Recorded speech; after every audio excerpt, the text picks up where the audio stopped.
சுபேதார்னு ஒரு படம் Amazon ப்ரைமில் release ஆகிருக்கு. அனில் கபூர் வந்து நடிச்சிருக்காரு. தமிழ் டப்பிங்கும் இருக்குது. இந்த திரைப்படத்தினுடைய வீடியோ விமர்சனத்தை தான் இந்த எபிசோடில் பார்க்க போகிறோம்.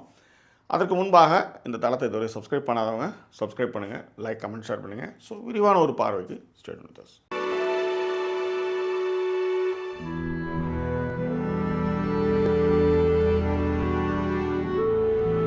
ஒரு காலத்தில் தமிழ் சினிமா, இந்திய சினிமா இதெல்லாம் ஆட்டி படைச்சவங்க நிறைய பேர் இருக்காங்க. உதாரணத்துக்கு கமலஹாசன் எடுத்துக்காங்க. 60 வயதுக்கு மேலே ஆகுது அவருக்கு. இன்னமும் அவர் வந்து ஆக்ஷன் படங்களில் நடிச்சிட்டு தான் இருக்கார். ஏன் ரஜினிகாந்த் அவர்களும் 60 தாண்டியவர் தான். அவரும் வந்து ஆக்ஷன் படங்களில் பிச்சு உதறாரு. மோகன்லால், மம்முட்டின்னு அது லிஸ்ட்டு பெருசு. அந்த வரிசையில் அனில் கபூரையும் நம்ம வந்து சேர்த்துக்கலாம். ஓகே, அனில் கபூர் வந்து நம்மளுக்கு வந்து மணிரத்னத்தினுடைய முதல் படத்தில் நடித்தவர், இவர் ஸ்ரீதேவியுடைய கொழுந்தனார், இந்த மாதிரிலாம் நம்மளுக்கு ஓரளவுக்கு தெரிஞ்சாலும் கூட அனில் கபூர் வந்து திடீர்னு எப்படி வந்து வைரல் ஆகிறாருன்னு பார்க்கும்போது தான் அவர் வந்து சுபேதார்னு ஒரு படத்தில் நடிச்சிருக்காரு அப்படின்னு பார்க்க முடிஞ்சது. இந்த ஏற்கனவே சொன்ன மாதிரி இந்த இந்திய சினிமா, தமிழ் சினிமா ஆட்டி படைத்த பழைய ஹீரோக்கள் இருக்காங்கள்ல, அவங்களுக்கான ஒரு ரீஎன்ட்ரியாக ஜெயிலர் மாதிரியான படங்கள் வந்து ஒரு திறவுகோலாக இருந்ததுன்னு சொல்லலாம். உதாரணத்துக்கு கமலஹாசன் தொடர்ந்து நிறைய படங்கள் நடிச்சுட்டார். விக்ரம்லாம் வந்து என்ன 50-60க்கு மேலே வந்து அவருக்கு வந்து இப்போ கிடைச்ச பெரிய வெற்றி கமலஹாசன் அவர்களுக்கு. அந்த மாதிரி ரஜினிக்கு வந்து ஜெயிலரு நிறைய படங்களை சொல்லலாம். சமீபத்தில் அவருடைய படங்கள் எல்லாமே அப்படி சொல்லலாம். பட் இப்படியான ஒரு வயதான ஹீரோக்களை வச்சுக்கிட்டு ஆக்ஷன் படங்கள் எடுக்கலாமா அப்படின்றத வந்து இவங்க எல்லாமே நிரூபித்தாங்கன்னும் பொழுது அந்த மாதிரியான ஒரு விஷயத்தை வச்சுக்கிட்டு ஹிந்தியில் சுபேதார் அப்படின்னு ஒரு படத்தை எடுத்து முடிச்சிருக்காங்க. அந்த படத்தினுடைய கதை என்ன அப்படின்னு பார்க்கறதுக்கு முன்னாடி இந்த சுபேதார் அப்படின்றது வந்து எனக்கு வந்து ரொம்ப பரிச்சயமான பெயர். என் வாழ்க்கையில் எனக்கு ரொம்ப ரொம்ப பிடிச்ச ஒரு நாவல் அப்படின்னு சொன்னால் பாலகுமாரன் எழுதிய பயணிகள் கவனிக்கும். அந்த நாவல் வந்து விமான நிலையத்தை அடிப்படையாக வச்சுக்கிட்டு அந்த நாவல் வந்து எழுதியிருப்பாங்க. அதில் பாம் ஸ்குவாடுன்னு ஒரு விஷயம் ஒன்று இருக்கும் அந்த நாவலில். அந்த பாம் ஸ்குவாடில் வந்து மேஜர் சுபேதார் சின்னசாமி அப்படின்னு ஒரு கேரக்டர். இப்போ இந்த படத்துலேயே வந்து பார்த்திங்கன்னா சுபேதாரா மேஜரா, அதாவது சுபேதார் ஒருத்தர், சுபேதார் மேஜர். இது எதில் பெருசு அப்படின்னா சுபேதார் மேஜர் தான் பெருசு. ஏன்னா அவங்க தான் வந்து பவர், பெரிய பவர். அதுக்கு கீழே இருக்க ஒரு சுபேதார். ஓகேவா?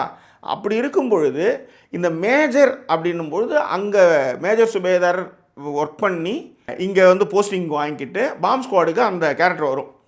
அந்த கேரக்டர் என்னென்னா நிறைய இராணுவ நடவடிக்கைகளை பார்த்தது, பாம்பு, கன்னிவெடி இதெல்லாம் வந்து பிரித்து மேய்ஞ்சிருப்பாங்க அவங்க ஃபீல்டில்.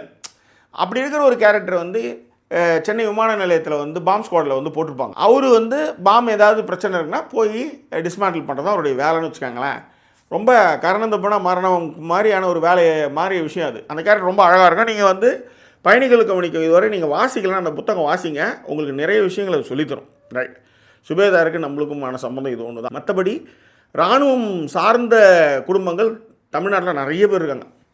அவங்கள நிறைய இடத்துல வந்து இந்த மாதிரி சுபேதாருக்கான அர்த்தங்கள், அவங்க நாட்டுக்கு செய்கிற தியாகங்கள் இதெல்லாமே எல்லாருக்குமே ஓரளவுக்கு தெரியும். இந்த சுபேதார் யாருன்னு பார்த்தீங்கன்னா நம்ம அனில் கபூர். அவர் இந்திய இராணுவத்தில் பணிபுரிஞ்சவர். மத்திய பிரதேசத்தில் ஒரு மாவட்டத்துக்கு வரார். அவங்க சொந்த ஊர் அங்கே தான். இவர் இராணுவத்தில் பணியாற்றினார். அவங்க ஒய்ஃப் வந்து குஷ்பு, அவங்களும் ஒரு மகள். ஓகே, இவர் இராணுவத்தில் பணியாற்றினவர்.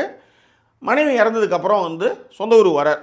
வந்தால் வேலை செய்யணும், பொண்டாட்டி ஆசைக்கு ஒரு ஜிப்சிக்கார் அந்த அம்மா வந்து சிறுக சேர்த்து, அதாவது ஊருக்கா பிஸ்னஸ்லாம் பண்ணி சிறுக சேர்த்து புருஷனுக்காக ஒரு கார் ஒன்று வாங்கணும் அப்படின்னு புக் பண்ணது தான் வந்து ஜிப்சிக்கார். ஓகேவா? அந்த அம்மா இறந்துட்டாங்க. பொண்ணுக்கும் அப்பாவுக்கும் நிறைய முட்டல் மோதல். காரணம்னா அம்மா உயிர் போகிற நேரத்தில் வந்து அப்பா இல்லை, ஒரு இராணுவத்தில் இருந்தார் அப்படின்னு அந்த பொண்ணுக்கு அப்பா மேலே கோவம். இவர் என்னன்னா அந்த ஊரில் இனிமேல் பொண்ணு கூட வாழ்ந்து ஆகணும் அப்படின்றதுக்காக இராணுவத்திலேருந்து அவர் தன்னுடைய மகளோடு இருக்கிறதுக்காக இந்த மத்திய பிரதேசத்தில் இருக்கிற ஒரு மாவட்டத்துக்கு வரார். பேர்லாம் வந்து பெருசாக சொல்ல. ஓகேவா? ஸோ இந்த மாதிரியான ஒரு சிச்சுவேஷனில் தான் அந்த ஊரில் ஒரு சம்பவம் நடக்குது. என்னென்னா மணல் திருட்டு. இந்த மணல் திருட்டில் என்னாங்கன்னா, இப்போ பொதுவாக வந்து ஒரு ஆற்றுல வந்து மணல் எடுக்கிறாங்கன்னு வச்சுக்கோங்களேன். ஆற்றுல தண்ணி வரும்போது பார்த்திங்கன்னா நம்ம சாதாரணமாக நினைக்கிற விஷயம் பார்த்தா ஒரு 20-30 அடி ஆழத்துக்கு இருக்கும். ஒரு ஆற்றுல ஜஸ்ட்டு தண்ணி தானே அப்படின்னு நீங்கள் கால் வச்சுன்னா டமால் ஒரு 30 அடி ஆழத்துக்கு போய்டும். அந்த மாதிரி மத்திய பிரதேச மாவட்டத்தில் இருக்கிற ஆற்றுல வந்து பார்த்திங்கன்னா மண் எடுத்து தள்ளிகிட்டே இருக்கிறாங்க. ஒரு நாளைக்கு 75 லட்சம் கிட்ட சம்பாதிக்கிறாங்க. ஓகே, அப்படிப்பட்ட ஒரு மணல் மாஃபியாவில் வந்து ஒரு லேடி, அவளுடைய தலைமையில் தான் வந்து அந்த விஷயங்கள் நடக்குது. அதில் என்னென்னா லேடி வந்து அரெஸ்ட் ஆகி உள்ளார இருக்குது. அவனுடைய தம்பி இருக்கான்ல, அவன் தான் இங்கே வந்து எல்லாத்தையும் பார்த்துக்கிறான். அப்படி இருக்கும்பொழுது அவனுக்கு வந்து ஒரு பாடி கார்டு தேவையாக இருக்குது. சுபேதார், மேஜர் சுபேதார், அந்த மாதிரியான போஸ்டிங்கில் பாடி கார்டு ஒருத்தவங்க தேவையாக இருக்குன்றதுனா, சரி இந்த அனில் கபூர் என்ன பண்ணுறாரு, நம்ம தான் ரிட்டையர்மெண்ட்டாக தான் வந்திருக்கோம், நம்ம சுபேதார் போஸ்டிங்கில் வேறு இருந்திருக்கோம். நாம் இந்த மாதிரி நம்ம இந்த இதெல்லாம் பார்த்துருப்பீங்க நீங்கள், பேங்க்கு, ஏடிஎம் வாசலில் இங்கெல்லாம் வந்து பார்த்திங்கன்னா முன்னாள் இராணுவ வீரர்கள் வந்து ரிட்டையர்மெண்ட் ஆனதும் செக்யூரிட்டியாக இருப்பாங்க, பாதுகாப்பு. ஏன்னா அவங்களுக்கு வந்து பேசிக்லாம் ஓரளவுக்கு தெரியும் அப்படின்றனால. முக்கியமாக இதிலெல்லாம் நீங்கள் பார்த்தீங்கன்னா பேங்க்கெல்லாம் அந்த துப்பாக்கிலாம் வச்சு நிற்பாங்க பாருங்கள். அது மாதிரியான ஒரு விஷயத்தில் இவர் போய் இந்த மணல் மாஃபியா குரூப்பில் போய் நம்ம வந்து ரிட்டையர்மெண்ட் லைஃபுக்கு அங்கே பாடி கார்டாக போகலான்னு பார்த்தா, அங்கே தான் அந்த மணல் மாஃபியாவோட தம்பி இருக்கான்ல, அந்த லேடியோட தம்பி, அவன் ஒரு சைக்கோ. அவனுக்கும் இவருக்கும் முட்டல் மோதல் நடக்குது. அதன் பிறகு என்னாச்சு அப்படின்னா அந்த திரைப்படத்துடைய கதை. இதில் என்னென்னா கதாபாத்திரங்கள் தான் அவ்வளோ அழகாக வடிவமைச்சிருந்தாங்க. முக்கியமாக அனில் கபூருடைய நடிப்பு வந்து அவ்வளோ சூப்பராக இருந்தது. முதல் ஒரு 15-20 நிமிஷம் அவரை வந்து திரையில் பார்க்கும்போது ரொம்ப அசால்ட்டாக பண்ணுற விஷயங்கள்லாம் இருக்குல்ல, அது ரொம்ப சூப்பராக இருந்தது. அந்த காரில் வந்து ஒன்று கடிச்சதுக்கப்புறம் அந்த படம் நடக்கிற அந்த டிரான்ஸ்ஃபர்மேஷன் இருக்குல்ல, அதுக்கான ஷாட்டு, அதற்கான வேகம், அதெல்லாம் அவ்வளோ சூப்பராக பண்ணியிருந்தார். இது ஒன்று. இந்த இடத்துல நான் வந்து ஷியாமான்ற கேரக்டரில் ராதிகா மதன் அவங்க வந்து அனில் கபூருடைய பொண்ணாக நடிச்சிருந்தாங்க. உண்மையிலே பொண்ணு இப்போ மிரட்டிட்டாங்க. ஆக்சுவலி அந்த பையனை மிரட்டி வீடியோ எடுக்கிற இடமா இருக்கட்டும், அதன் பிறகு ஏன் பிரச்சனை நானே பார்த்துக்கிறேன் அப்படின்னு சொல்கிற இடமா இருக்கட்டும், முக்கியமாக அந்த செங்கல் சூளையில் வந்து அந்த பொண்ணை போட்டு புரட்டுவாளுங்க. அவ்வளோ தத்துரூபமாக நடிச்சிருந்தது அந்த பொண்ணு. ஆக்சுவலாக நிறைய அடிலாம் வந்து ரியலாகவே இருக்கிற மாதிரி இருந்தது. ஆக்சுவலாக அந்த போராட்டம் இருக்குல்ல, ஒரு ஒரு இடத்துல ஒரு பொண்ணை வந்து ஒரு 5 பேர்கிட்ட வந்து ரவுண்டு கட்டுறானுங்க, அந்த பொண்ணை போட்டு பாலியல் சீரியல் பண்ணுறானுங்கன்னு போது ஒரு போராட்டம் இருக்குல்ல, அது அப்படியே அச்சு அசலாக ரியலாக இருக்க மாதிரியான ஒரு ஃபீலை வந்து அந்த பொண்ணு கொடுத்துச்சு. அது காரணம் அந்த பொண்ணோட பர்ஃபார்மன்ஸ். ஆக்சுவலாக அடுத்தது குஷ்பு சுந்தர், சின்னதாக ஒரு கேமியோ தான், ஆனாலும் அவங்கள வச்சு தான் கதையே. ஆக்சுவலாக அதற்கான சின்ன சின்ன விஷயங்கள், முக்கியமாக ஐ லவ் யூ கேட்குறதுக்காக வந்து அவங்க ஃபோன் பண்ணுறதுனால வந்து ஒரு சின்ன சீன் கேமியோவாக வந்தாலும் ரொம்ப நல்லாவே பண்ணியிருந்தாங்க. குஷ்பு சூப்பராக பண்ணியிருந்தாங்க. மோனா சிங் அவங்க தான் வந்து இந்த பெரிய தீதி தாதான்ற பாருங்க, தீதி என் பெண்பால் இருக்கக்கூடாதா. ஸோ தீதி தான் வந்து அந்த மணல் மாஃபியாவோட தலைவி. அது வந்து ஒரு 3 ஆத்தங்கரையை பிடிச்சி வச்சுருக்கான். ஒரு ஆத்தங்கரையில் 75 லட்சம் ஒரு நாளைக்குன்னா, அப்போ 3 ஆத்தங்கரைனா யோசிச்சு பாருங்கள், ஏறக்குறைய 1.25 கோடிக்கிட்ட அடிச்சுட்டு போகுது ஒரே நாளில். ஆனால் பிடிச்சி விளாட்றதுக்கு வச்சுருக்காங்க. இந்த பையன் இவ்வளோ பணம் இருக்கிறனால இது இந்த பிரின்ஸுன்ற போர்வையில் இந்த பையன் போட்டு ஊரையே வந்து காலி பண்ணிகிட்ருக்கான். அவன் தான் வந்து பார்த்திங்கன்னா பிரின்ஸ் கேரக்டரில் வந்து ஆதித்யா ராவல் உண்மையிலே ஃபஸ்ட் கிளாஸாக பண்ணியிருந்தான். அந்த ஃபஸ்ட்டு வந்து அந்த துப்பாக்கியை காட்டி மிரட்டுற இடமா இருக்கட்டும், அனில் கபூரை போட்டு அடிக்கிற இடம் ஒன்று இருக்கும், உண்மையில் அப்படியே சைக்கோ மாதிரியா இருந்தாங்க. அந்த ஆள் அவ்வளோ சூப்பராக பண்ணியிருந்தாப்புல, நல்லா பண்ணியிருந்தாப்புல. ஒருத்தவனை பார்த்ததுமே நம்மளுக்கு வந்து கோவம், எரிச்சல் எல்லாம் பொங்கி வரணும்ல, அந்த மாதிரியான ஒரு விஷயமா அவர் ரொம்ப அழகாக அந்த கேரக்டர் பண்ணியிருந்தார். சூப்பர், அவர் வந்து மாற்றுக்கிறது கிடையாது, ரொம்ப அழகாக பண்ணியிருந்தார். அடுத்தது பார்த்தீங்கன்னா சௌரப் சுக்லா 1998 சத்யா, யார் நம்ம சக்கரவர்த்தி ராம்கோபால் வர்மா டைரக்ஷனில் இந்தியாவிலே வந்து ஒரு மிக சிறப்பான ஒரு கேங்ஸ்டர் படம். அது ஃபண்டாஸ்டிக்கான ஃபிலிம். அதில் வந்து நம்ம சௌரப் இருப்பார். இது மட்டும் கிடையாது, ஹேராமில் இருப்பார். இந்த படத்தில் வந்து அனில் கபூருக்கு வந்து ஃப்ரெண்டாக வருவார். நல்லா பண்ணியிருந்தார் அவரும், சும்மா சொல்லக்கூடாது. அடுத்தது வந்து ஃபைசல் மாலிக், அவர் தான் வந்து சாஃப்டி அப்படின்ற அந்த கேரக்டரு. உண்மையிலே நல்லா பண்ணியிருந்தாப்புல.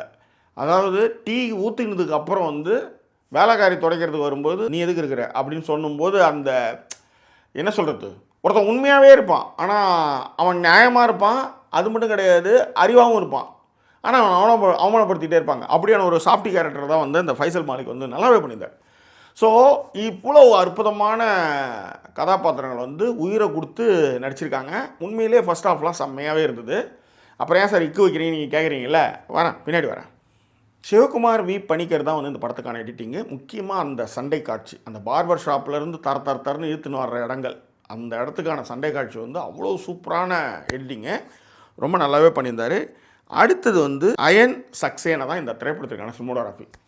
ஃபஸ்ட்டு வந்து அந்த பசங்க வந்து 2 பசங்களும் ஓடும்பொழுது அந்த மண் எடுத்துக்கிட்டு போகிற அந்த டிராக்டர் இருக்குல்ல, அது அப்படியே தழும்பி மண் அப்படியே அந்த ஸ்லோ மோஷன் ஷாட் வந்து ஃபஸ்ட் கிளாஸ் ஷாட்டுங்க. அது அப்படி தழும்பி அந்த மண் அப்படியே எடுத்துகிட்டு போகிற அந்த ஷாட்டும் அவனுக்கு உள்ளார வந்து அந்த இடத்துல தண்ணியில் உழற இடங்களாக இருக்கட்டும், மண் வந்து எவ்வளோ எடுத்துகிட்டு இருக்கானுங்க அப்படின்ற அந்த இதை வந்து நீங்கள் வந்து அந்த பிரம்மாண்டத்தை காமிச்ச இடமா இருக்கட்டும், அது எல்லாமே ரொம்ப நல்லாவே பண்ணியிருந்தாங்க. ஸோ இதெல்லாம் வந்து இந்த படத்துக்குள்ள பெரிய ப்ளஸ் பாயிண்ட்ஸ். மைனஸ் பாயிண்ட் வந்து ஒன்று இருக்குது. அது என்னென்னா, முதல் பாதியில் வந்து அந்த க்ரிப் இருக்குல்ல, அந்த வேகம், அந்த கேரக்டருக்கான ஒரு விஷயம் எல்லாமே இருக்குது. ஆனால் செகண்ட் பார்ட்டில் அதே கேரக்டர், அந்த சுபேதார் கேரக்டர் வந்து சமாதானம் போகலான்னு சொன்னதுக்கப்புறம் பார்த்தீங்கன்னா இறங்கு முகமாகவே இருக்குது. ஐயோ, சமாதானம் கேட்குறது பிரச்சனை இல்லை, ஆனால் திரையிலாவது ஒருத்தர் வந்து ஜெயிக்கணும்ல. ஆனால் கட்டி போட்டு சுபேதார் வந்து உதவாங்கிறாரு சக்கியாக. சரி, அதுக்கப்புறமாவது ஏதாவது ஒன்று இருக்கும் அப்படின்னு பார்த்தா நிறைய இழப்புகளை சந்திக்கிறாரு. இதுதான் நான் ஏற்கனவே சொன்னேன், வேட்டையாடு விளையாடு படம் எனக்கு ரொம்ப பிடிக்காமல் போனதுக்கு காரணமே ராகவன் சைடில் பெரிய இழப்புகள் இருந்துக்கிட்டே இருக்கும். புரியுதுங்களா? ஐயோ, வில்லன் வந்து பவர்ஃபுல்லான ஆள் அப்படின்னு நீங்கள் காமிக்கலாம், முக்கால் படம் வரலையும் அவன் பவர்ஃபுல்லாக இருக்கணும். கடைசியாக வந்து ஹீரோ வந்து தன்னுடைய சாதுரியத்தால் அவனை காலி பண்ணணும். அந்த செக்மேட் இருக்குல்ல, அந்த செக்மேட்டு தான் இந்த மாதிரியான படங்களை வந்து வேறு லெவலுக்கு எடுத்துன்னு போகிறது. அது வந்து இந்த படத்தில் வந்து மிஸ்ஸிங். கிளைமேக்ஸ் வந்து உண்மையிலே அந்தளவுக்கு சிறப்பாக இல்லை. தமிழ் டப்பிங் இருக்குது, கண்டிப்பாக வயது வந்தவர்களுக்கெல்லாம் ஆமாம் கொஞ்சம் அதீதமான வன்முறைகள்லாம் இருக்குது. அதனால் ஒரு 12+க்கு மேலே, 15+க்கு மேலே நீங்கள் பார்க்கலாம். ஆனால் இது வந்து ஒரு பெரிய சர்க்கிள். ஆனால் ஃபஸ்ட் ஹாஃப்லாம் வந்து வேறு லெவலில் வந்து தரமாக பண்ணியிருந்தாங்க. ஒரு வீடு, அந்த வீட்டில் வந்து அதாவது அப்பாவுக்கும் பொண்ணுக்குமே பிரச்சனை இருக்கும், ஆனால் 2 பேருமே அதை சொல்லிக்காதனாலே வர பிரச்சனைகள், அந்த மாதிரியான திரைக்கதைலாம் ரொம்ப அழகாக அமைச்சிருந்தாங்க. முக்கியமாக அனில் கபூர் வந்து அந்த பையன் ஹாஸ்பிட்டலில் இருப்பான், அவனை வந்து அழகாக ஷோல்டர் அப்படி தொட்டுட்டு போகிற இடம்லாம் இருக்குன்னு வச்சுக்கலாம், கவிதா ஆக்சுவலாக இந்த மாதிரி ரொம்ப அழகாக இருந்தது. செகண்ட் ஹாஃபில் வீக்கான ஒரு ஸ்க்ரீன் ப்ளே. பட் ஆனால் கொஞ்சம் கிளைமேக்ஸில் கொஞ்சம் சில விஷயங்கள்லாம் செய்கிறாங்க. பட் ஆனால் அந்த அளவுக்கு வந்து அது வந்து கேரி ஓவர் ஆகலை அப்படின்றது தான் நான் சொல்லக்கூடிய விஷயம். அதான் இந்த படத்துடைய மைனஸும் கூட. இந்த படத்தில் நீங்கள் ஒரு நல்ல விஷயம் பாருங்கள், நம்முடைய ஒரு மாவட்ட நகரங்களையும் அவங்க ஊர் நகரங்களையும் பாருங்களேன், ஒப்பிட்டு பண்ணி பாருங்களேன். எவ்வளோ அழுக்காக, ஒரு சுத்தபத்தம் இல்லாமல்.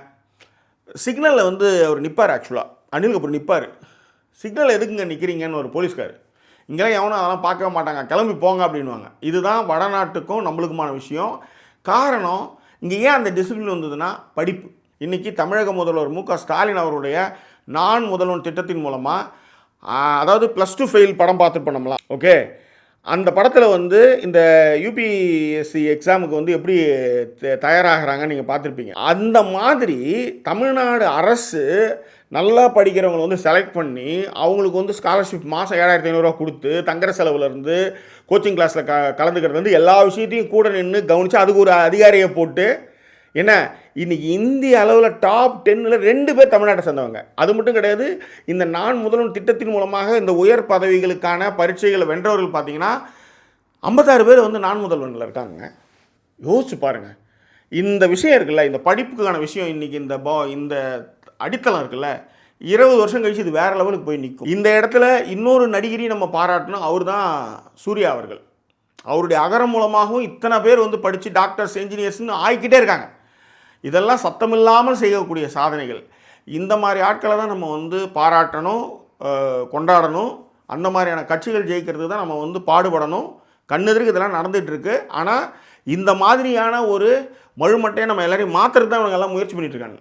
அதுக்கு நம்ம வந்து இடம் கொடுத்துடக்கூடாதுன்றது தான் இங்கே நான் சொல்ல வரேன். ஏன்னா இந்த படத்தை நீங்கள் பார்க்கும்போது பார்த்தீங்கன்னா அந்த டிசிப்ளினோ, ஒரு வெல்டுடுவான விஷயமோ, ஒரு நாகரிக வளர்ச்சியை இல்லாமல் இருப்பதை நீங்கள் பார்ப்பீங்க. அதுதான் வந்து அதுதான் இந்த விஷயத்தில் நீங்கள் வந்து கவனிக்கக்கூடிய விஷயம். இன்னொன்று, எல்லாருக்கும் துப்பாக்கி இருக்கும்.